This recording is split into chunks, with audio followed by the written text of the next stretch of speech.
Regarding past dealings with Tembisa Hospital, my company has previously supplied them with RFQs. I have not been approached by any law enforcement agency regarding an investigation into me concerning Tembisa Hospital. There has been ongoing investigation by the SIU in regard to this matter, and I believe there is an inquiry docket open either by the SAPS or IDEC. And as a result, I cannot comment any further. Should I go to the next one? Yeah, let's park the next one. Okay. For a bit later. So just to pause there at 137.9, you say that your company has previously supplied them with RFQs, requests for quotations. What does that mean? Just elaborate. Mr. Arons, like we said that we need to fix this thing because I haven't read this thing myself. Not my company. The department will supply me with RFQs, not vice versa. Yeah. So some of these things here, if I had time, then I would have corrected them. So it was the department that was supplying me with RFQs, meaning they're requesting for quotations that you must quote for whatever they needed at that time. So what does all that mean? That you were requested by the department to supply them with quotations? Yes. So you were invited to quote for work? Yes. By, is that the Gauteng Health Department? Yes. Okay. Novalo. Yeah, Chair, I don't know if I heard the witness correctly.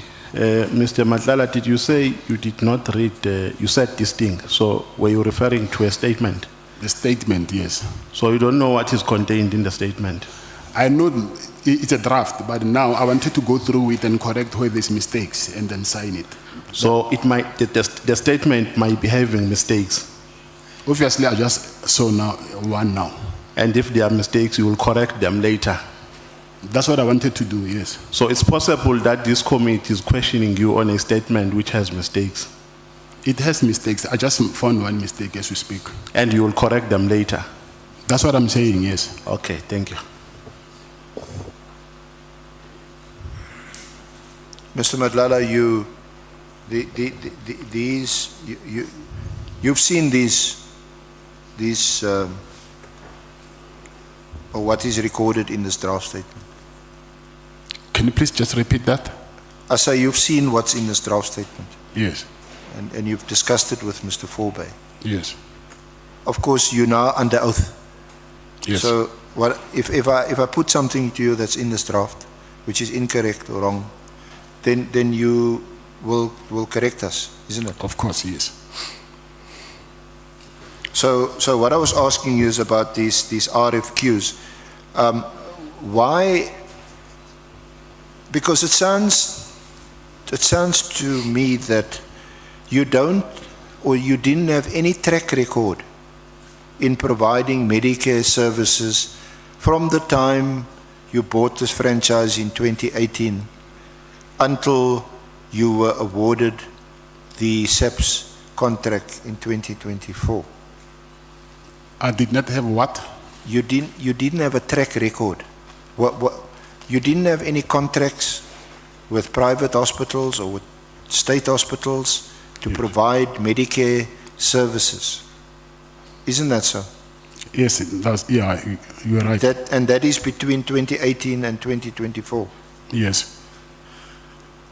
So my first question related to that is, why were you then requested to supply the Tembisa Hospital with quotations?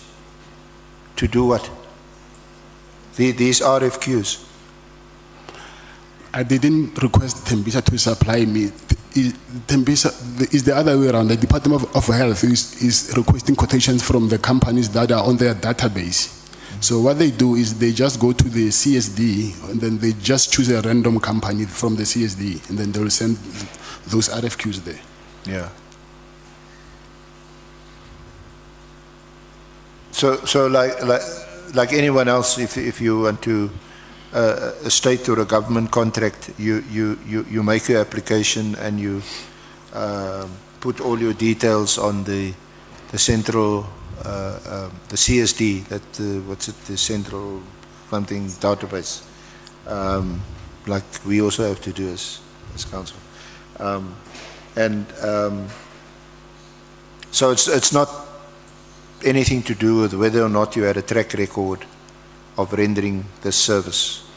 Yeah, you're not rendering service, you're just delivering them the goods that they're requiring. So there's no service that you need to render for them. They will ask, maybe they want 100 bottles of water, then you buy water wherever you buy them and supply it to them. Yeah. So,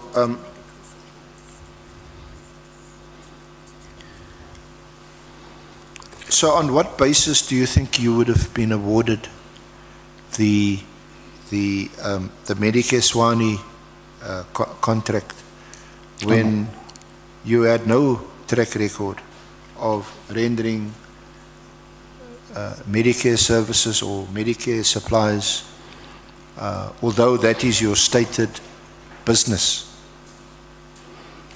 And on top of it, a 350 million rand contract.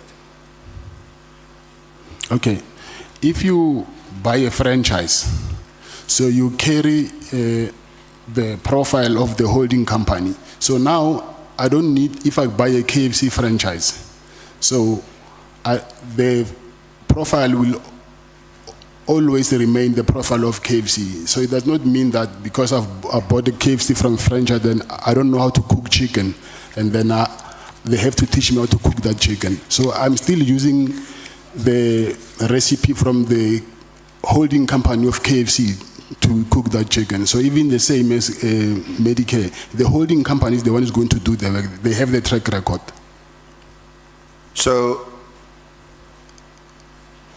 would it be correct to summarize what you're saying, that you were awarded the Medicare contract, the SAPS Medicare contract, on the basis of the record of Medicare 24 holdings?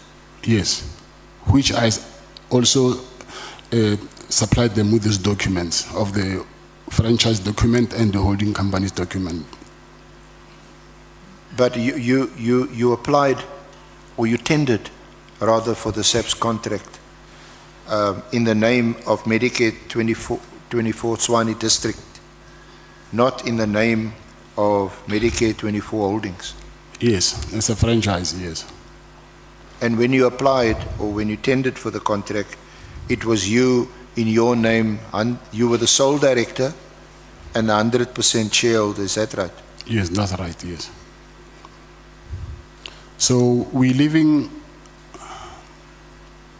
not packing this contract and then we see it after one and then deal with other issues here, because I think what we agreed on is that we rather let's pack it for now, and then after one, when you consult with the legal team, then you can come back to this. So, and we know from your evidence now that Medicare 24 Holdings is actually wholly owned and solely owned by Mrs. van Wyk and Venter. You're not a shareholder, you're not a director in Medicare 24 Holdings. Yes, I'm not. So don't you think you tendered for the contract under false pretenses? No, it's not under false pretense. It cannot be under false pretense, because I've given them all the necessary documents. Did you indicate in your tender that the services would actually be provided by Medicare 24 Holdings and not by Medicare 24 Swani District? Because we know from your evidence, Can you you've repeat got that? no track record in this field. Yes. And we're talking about a huge 350 million rand contract where you will service our officers, men and women, in the field doing an important job to protect us. What's your question? So my question, or what I'm putting to you, didn't you think it was important to disclose that in fact the entity that would supply the services and actually perform the contract is actually Medicare 24 Holdings and not Medicare 24 Tshwane District. Hence, I'm saying those documents are in the bid documents. I've gave them those documents. So unless my colleague, Ms. Zikalala, will in due course discuss with you the evidence that was given by General Fani, who is the chairperson of the bid adjudication committee, that did make the award in the first place, but then that award was subsequently set aside after there was an internal audit and then subsequently a final audit which resulted in the contract being cancelled. Because there were a number of irregularities that were highlighted in the audit reports. Are you aware of that? I heard about that. You heard about it. And you also heard that there was no proper audit, proper due diligence done. That is not true. Okay, so you heard about it, so on what basis do you say it's not true? They came to the clinic and then they did the due diligence. So when they say not proper, meaning it must be from their side, so that I can't be held accountable for that. I don't know when he's saying it was not handled properly, what was he trying to, because I'm not the one who needs to dictate how must they do their due diligence. But what I know is they came to the facility to do that due diligence. Yeah. So how would you know whether or not a due diligence has been done or is being done when you bid for a contract? Are you contacted? Are you questioned? Yes, they tell you that on this day they will come for due diligence. So who contacted you? The project facilitator. The project facilitator? Yes. Is that Brigadier Cartwright? Captain. Sorry? Captain. Captain? Yes. So you know Captain Cartwright? Because of this contract, yes. Now, we understood his role from the evidence of General Fani that he's called a facilitator. You aware of that? Facilitator meaning? Well, from what General Fani said, a facilitator is actually someone who just prepares the documents and make sure that all the relevant documents is before the bid evaluation committee. On behalf of SAPS? Yes. Yes. So when and where did you meet Captain Cartwright? I think they came 2 or 3 times to the clinic to do their site inspection, due diligence.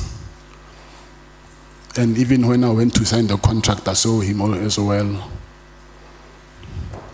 Did you meet with him personally? When? No, I'm asking you.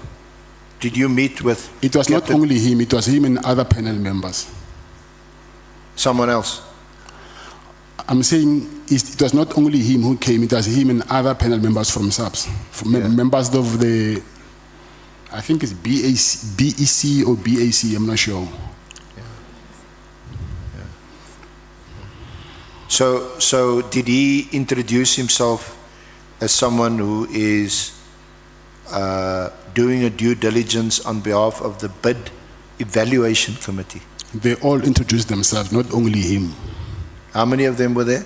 I don't remember. I was not present. Yeah, I asked you, and maybe I missed it. Did you meet him personally? You meaning outside the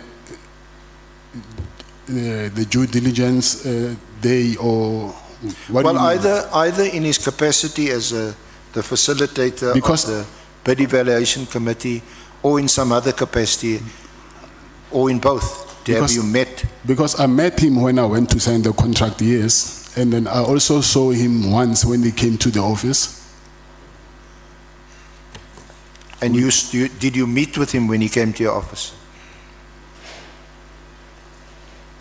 Can you please explain what do you mean meet? Because I'm saying I saw all of them. Firstly, when they came, I was not present, but I think on the third time when they came, and then I was there, and then I saw them.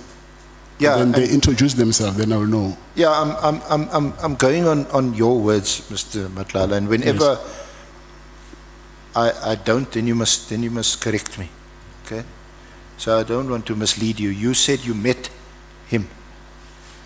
Now, was this when you met him at your office? Okay, when I say met him, you mean have I saw him in person, or we met and then we had coffee together or something? Sorry, I'm asking that when you say we met, are you saying, because I said to you that I met him and other panel members. so I asked you, have you met him personally? Oh, personally, no. On his personal capacity, no. Personally, like when he was alone, No. not at any stage. Okay, I met him once when I went to sign the contract. Okay. He was alone. And you've spoken to him, surely. When? Again, I'm asking you, it's a question mark. You're saying I spoke to him when I saw him when he was alone. No, I asked you, you've said, again, let me summarize what you said. You said when he was at the office, he was with other people. Yes. And the only time you met him is when you in fact signed the contract. Yes. And presumably it was also with other people. No, he was alone. He was alone. Yes. Okay, so when was that? The day that I went to sign the contract.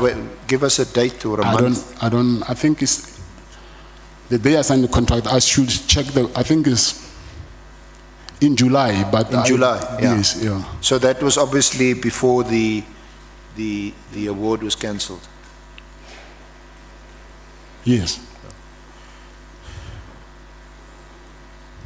So did he come and where was that signing ceremony? Where did that take place?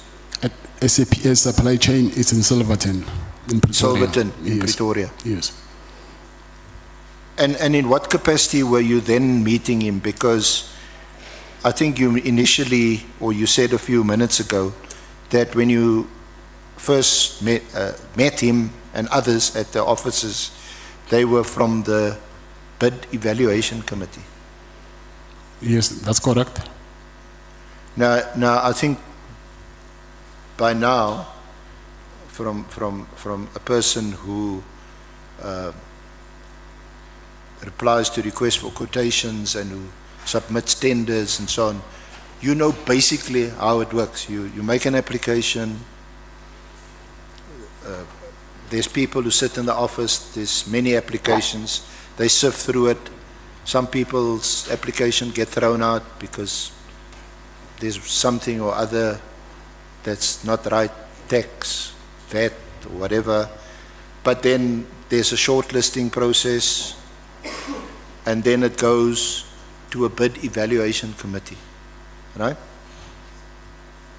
Yes, I'm listening. Do you understand Yeah, that yes, I think yeah, you yes. would be familiar with that process? Yes. And then from a bid evaluation committee, it goes to a bid adjudication committee. The bid evaluation committee, they make recommendations. The bid adjudication committee adjudicates and they decide. So what I'm asking you is, when you met Cartwright and the others at your office, it wasn't a personal one-on-one meeting. There were other people. They were still from the bid evaluation committee. Is that right? I wouldn't know whether it's evaluation or adjudication, and that I don't know. Okay. So you also, because my question then was, because that's what I understood or heard you to say, that they were from the bid evaluation committee. Yeah, I'll assume that. Yeah. So when the signing of the contract took place, the award had already been made by the bid adjudication committee. Yes. So that was a little while, I'm not quite sure how long after the bid evaluation committee, but about a month or so. So a month later, the bid adjudication committee makes the award, and you are then notified that you've been successful, isn't it? Yes. And who notified you? They give you a call. Who gave you a call? Mr. Cartwright. Mr. Cartwright. Yes. What did he tell you? That you've been awarded the health risk management contract. Okay. You didn't ask in what capacity he was phoning you? No, he explained that he's phoning from SAPA supply chain. He's Mr. Cartwright, and then he was telling me that the bid has been awarded to my company. Okay. Shall we just adjourn on that note? Chair, shall we take the adjournment on that note? Yeah. Honorable Malema, before you take the break, is your hand up? Okay. Honorable members, Mukoni, Matebela Santo Batomile go bina. Okay. Arin Rosho Gamabia, we will come back at 14 hours.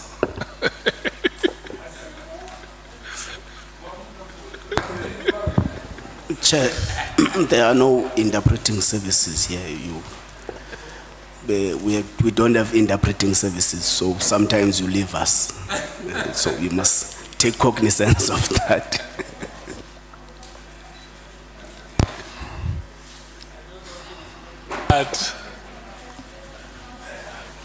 Because you know you are the culprit, I don't know how to respond to that. I've got a problem, Chair. Every time you speak in Spedi, someone is asking for interpretation. But when they speak Zulu here, no one is asking for interpretation.